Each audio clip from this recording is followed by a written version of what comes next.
جای برای شنیدن و شنیده شدن. رادیو مهر، ارمغان امید و آینده.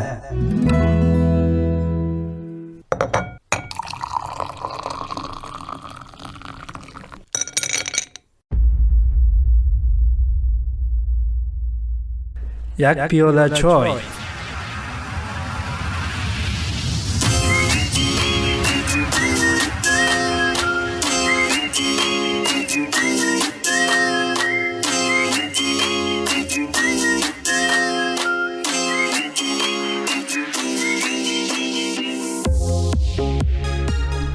بسم الله الرحمن الرحیم. به نام خداوند بخشنده مهربان.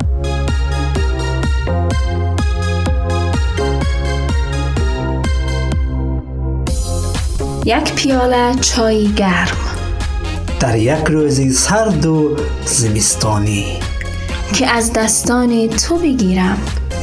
همراهش قند نه که لبخندی شیرینی تو. با یک دنیا گپ‌های خودمانی. تمام چیزی است که ما می‌خواهیم. الها به امید تو. سلام هموطن.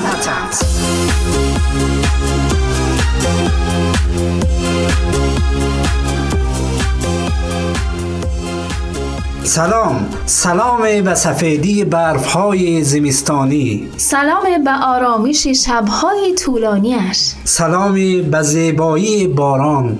سلام به گرمی نفس‌هایت وقتی که دستانت از سرما یخ زده است. سلام به پایتخت عزیزم، شهری رنگارنگ دوشنبه. سلام به خوجندی‌های خوش صحبت. سلام به کلابی‌های خونگرم. سلام به پامیری‌های با غیرت. سلام به گرمی‌های خوب و با ایمان. سلام و درود به شما شنونده عزیز که همکنون صدای ما را میشنوید از استودیوی رادیو مهر. همراه ما باشید در برنامه یک پیاله چای.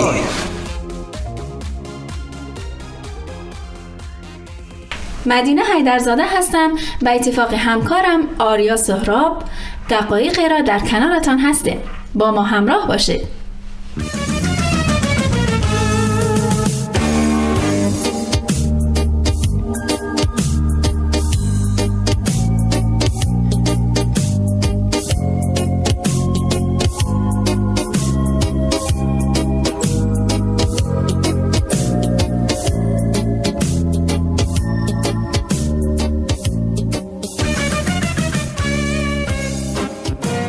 خب از آنجا که همیشه شیرین ترین بخش کار ما اعلامی موضوع برنامه است، با کمال احترام از همکارم بانو حیدرزاده می خواهم تا موضوع را اعلام نمایم. من؟ نه خواهش میکنم. این چی گپ است؟ تا وقتی که شما استاد و همکاری محترم هستید من چنین بی‌ادبی نمی کنم. نه بی‌ادبی نیست. از قدیم و ندیم گفتن ladies first. پس تمنا میکنم بفرمایید. نه اصلا جسارت است. شما بفرمایید. نه اعلام کنید، این بار نوبت شماست. خب دوستان عزیز، موضوع برنامه امروز احترام است. احترام گذاشتن به خود و دیگران. میبخشید لیکن بعد از این همه اصرار که شما گویید چرا یک بار ما بین گپ در آمده خودتان گفتید؟ ایمان اینها همش حرف است. مثلا میخواهیم درباره احترام گپ زنیم، بعد شما این چونین به احترامی میکنید. اصلا دوستان موضوع این بخش به احترامی بوده است. به احترامی.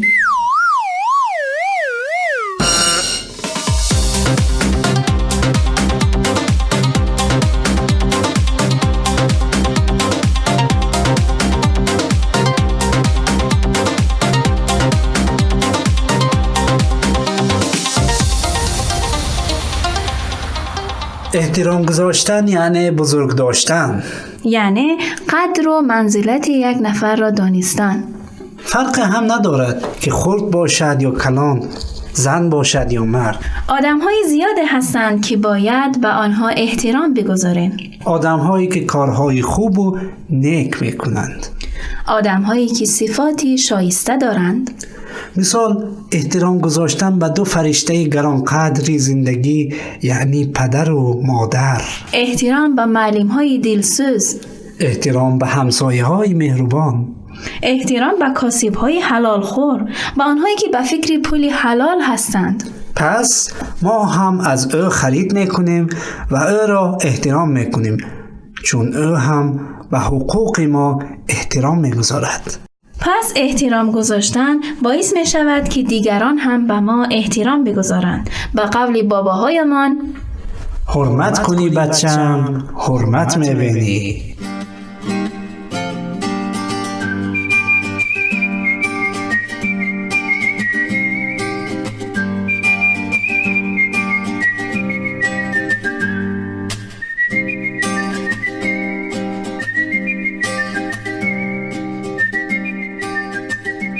مرد نابینا زیر درخت نشسته بود. پادشاه نزد او آمد، ادای احترام کرد و گفت: فرزندم، از چه راهی میتوان به پایتخت رفت؟ پس از او نخست وزیر همین پادشاه نزد مرد نابینا آمد و بدون ادای احترام گفت: جناب، راهی که به پایتخت می رود کدام است؟ سپس مرد عادی نزد نابینا آمد، ضربه به سر او زد و پرسید: احمق، راهی که به پایتخت می رود کدام است؟ هنگامی که همه آنها مرد نابینا را ترک کردند، او شروع به خندیدن کرد. مرد دیگری که کنار نابینا نشسته بود از او پرسید: برای چی میخندی؟ نابینا پاسخ داد: اولین مردی که از من سوال کرد پادشاه بود، مرد دوم نخست وزیر او بود و مرد سوم فقط یک نگهبان ساده بود. مرد با تعجب از نابینا پرسید: چه خیل فهمیدی؟ مگر تو نابینا نیستی؟ نابینا پاسخ داد: رفتار آنها، چرا که رفتار آدم‌ها نمایانگری شخصیت آنهاست.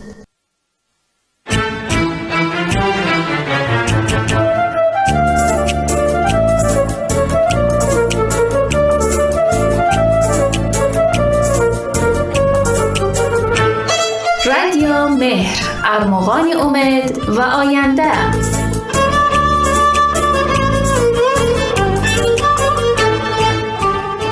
احترام گذاشتن تنها در شما گفتن و تعارفات اجتماعی خلاصه نمی شود، بلکه احترام یعنی رعایت حقوق دیگران. پس کسی که در خیابان از دیگر ماشین ها سبقت می گیرد و یا هنگامی که چراغ راهنما سرخ است می گذرد هم مرتکب به احترامی شده است. و یا کسی که در فضاهای عمومی مثل پارک، اتوبوس، سینما، تئاتر و حتی رستوران سیگار میکشند هم به حقوق دیگران به احترامی کردند. برای مثال شنیده شده است که یک دو نفر از کارمندی به خطری دولتی اتومبیل یا همان گیاها از مردم چای پولی میگیرند. و یا میبینیم که بعضی ها در بازار مشغول فروختن باری ویرانه به مردم هستند. این هم رعایت نکردن حقوق دیگران است. لبخند نزدن و عبوس بودن، مغرور بودن در برابر دیگران، به اهمیتی به کودکان و خواسته هایشان، عصبانیت و خشم نابجا، همه اینها نوعی به احترامی می باشد. اگر انتظار داریم که دیگران با ما با احترام رفتار کنند، اولین قدم این است که با دیگران با احترام رفتار کنیم. افراد خوب و محترم با مهربانی، سخاوت و تعاون اجتماعی بیشتر با دیگران رفتار می کنند.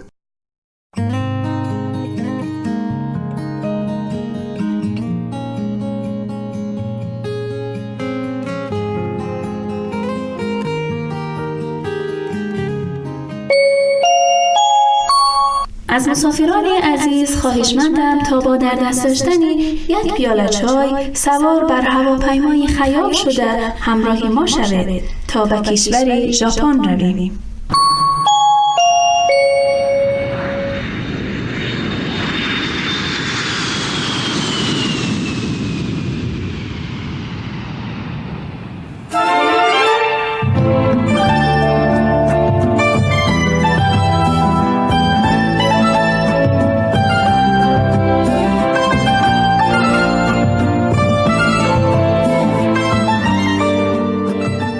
در شهر توکیوی ژاپن شیرینی سرای بسیار مشهوره بود. شهرت آن به خاطر شیرینی‌های لذیذش بود. خریداران بسیار ثروتمند به این مغازه می آمدند چون نرخ شیرینی‌ها بسیار گران بود. صاحب فروشگاه همیشه در همان عقیب مغازه بود و هیچ وقت برای خوشامد خریداران به این طرف نمی آمد. مهم نبود که خریدار چقدر ثروتمند باشد.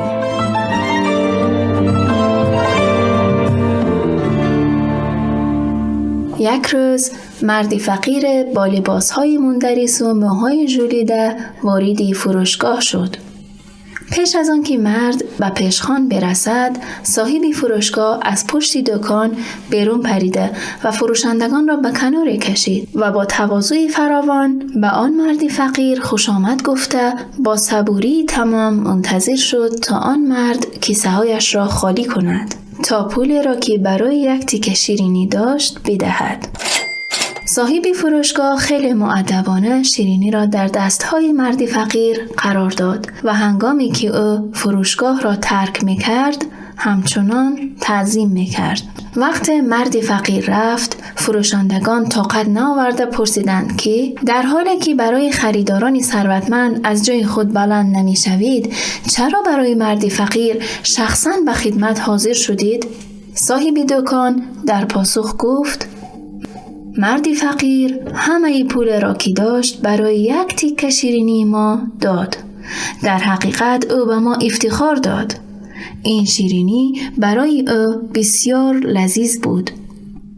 شیرینی ما در نظر ثروتمندان خوب است، اما نه آنقدر که برای مردی فقیر خوب و با ارزش است.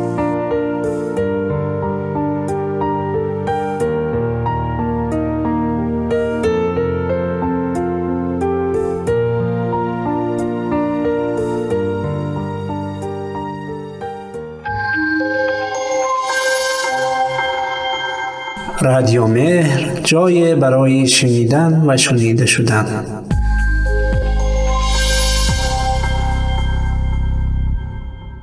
شنوندگان عزیز، یک سوال: چیکار کنیم که هم خودمان شخص محترمی باشیم و هم اینکه به دیگران بی‌حرمتی نکنیم؟ اولین قدم این است که مهربان باشیم. همیشه با هر کسی که در طول روز میبینید، از همسر و فرزندانتان گرفته تا همکار یا حسابداری فروشگاه، مؤدبانه رفتار کنید. گفتن این حرف از انجام آن راحت تر است، به خصوص اگر روزی بدی را گذرانده باشید. اما اگر می‌خواهید محترمانه با شما رفتار شود، باید مهربان بودن را از یاد نبرید. هر جا که امکان دارد لبخند بزنید. قدمی بعد رعایت حقوق شهروندی است. هر آنچه برای خود میپسندید برای دیگران هم بپسندید و از هر چی که بد میبینید برای دیگران هم نپسندید. چه جمله نابی گفتید؟ اصلا شاه کلید است. شاه کلید. سکوت را تمرین کنیم و به سخنهای دیگران خوب گوش کنیم. سعی کنید مؤدبانه به دیگران گوش دهید. هر فرد این حق را دارد که به حرفهایش گوش داده شود، حتی اگر هیچ وقت با ایده و نظرهایش موافق نیستید. ضمناً سکوت همراه با اعتماد به نفس انسان را عاقل‌تر، با تجربه‌تر و جذاب‌تر نشان می‌دهد و زمینه مناسب برای صمیمیت است. مفید باشید و دنبال فرصت‌های برای کمک کردن باشید، حتی اگر پیشتر این موقعیت‌ها را نادیده می‌گرفتید. مسئولیت پذیری بیشتری داشته باشید. منتظر نمانید تا کسی درخواست کمک کند آنگاه یاریش کنید. اگر می‌بینید کسی کمک احتیاج دارد، کمکش کنید. اما دوستی عزیز، مراقب باشید که در امور شخصی و خصوصی دیگران هرگز بدون اجازه دخالت نکنید. ببینید که چند بار در روز می توانید برای دیگران مفید واقع شوید. مثال، جای دادن در اتوبوس برای افراد کلانسال، یا کمک کردن به کسی که باری بسیار در دست دارد، و یا نابینا یا پیرزن یا کودکی که می‌خواهد از خیابان بگذرد.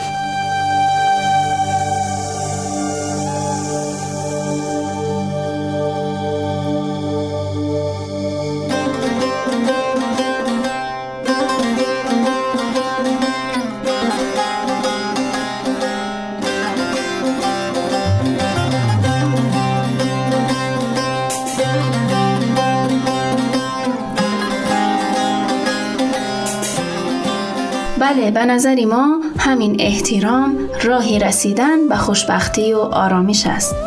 درباره یکی از بزرگان دین، مولانا مرعشی نجفی نقل می‌کنند که همیشه می‌گفت هرچی دارم از دعای خیر پدرجانم است. روزی یکی از شاگردان از ایشان پرسید که مولانا می شود بفرمایید که داستان دعای خیر پدرتان چی بوده است؟ مولانا پاسخ دادند: در یکی از روزهای گرم تابستان مادرم خوراک نصف روزی را تیار کرده و به من گفتند بچه جان، برو و پدرت را برای خوردن طعام صدا بزن. وقتی من به حجره پدرجان رفتم، دیدم که ایشان در حال مطالعه کتاب از خستگی بسیار در همانجا خوابشان برده است. با خود گفتم از طرف اطاعت گفته مادرم بر من واجب و از طرف شاید با بیدار کردن این پدر باعث رنجش و ناراحتی ایشان شوم. پس چی کنم که هم گفته مادرم را کرده باشم و هم پدرم را نرنجانم؟ بعد آرام نزدیک ایشان شده پایهایشان را بوسه کردم که ناگهان پدرم بیدار شدند و مرا در حال بوسه زدن و پایشان دیدند. از شوق چشمانشان پر آب شد و دستان پرمهرشان را به سرم کشیدند و گفتند خدایا پسرم را عزتمند گردان.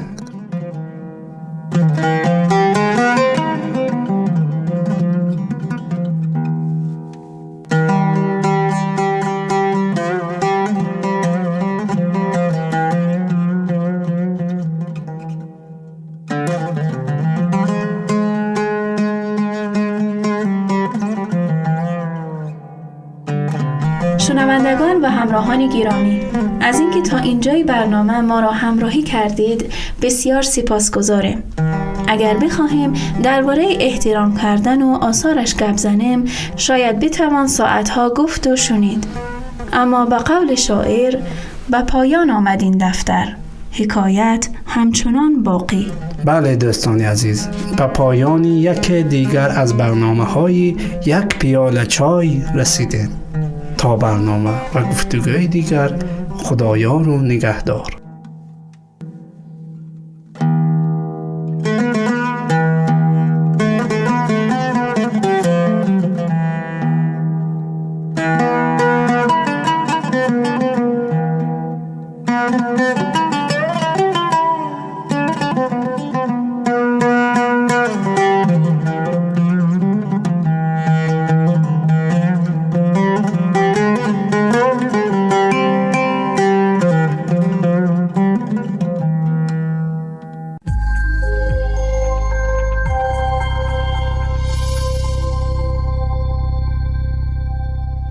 برای دریافت پادکست های بیشتر و برنامه های متنوع رادیو مهر، ارمغان امید و آینده می توانید به واتساپ ما با شماره +90 531 623 0676 پیام دهید و با ما در ارتباط باشید.